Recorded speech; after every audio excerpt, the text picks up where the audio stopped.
There's a moment, quiet, almost unnoticeable, when everything begins to shift. Not loudly, not all at once, but gently, like the world is exhaling after holding its breath for too long.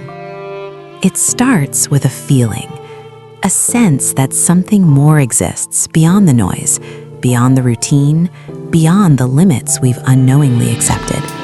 And in that moment, space begins to open, not just around you, but within you.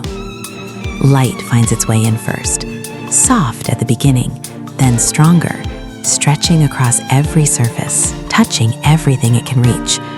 Shadows don't disappear, they simply become part of the story, adding depth, adding contrast, reminding you that beauty was never meant to be one-dimensional.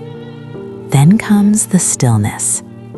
Not the empty kind, but the kind that feels full, alive, the kind that lets you hear your own thoughts again, the kind that slows time just enough for you to notice the details you once rushed past, the gentle movement, the subtle reflections, the quiet rhythm that was always there, waiting.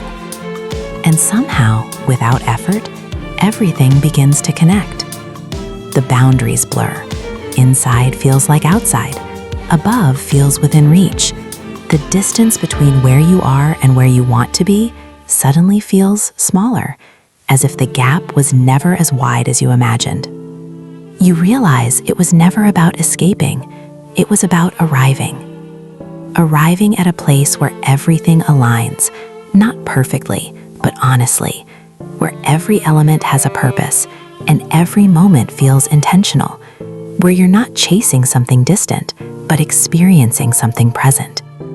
And as time moves forward, the transformation continues.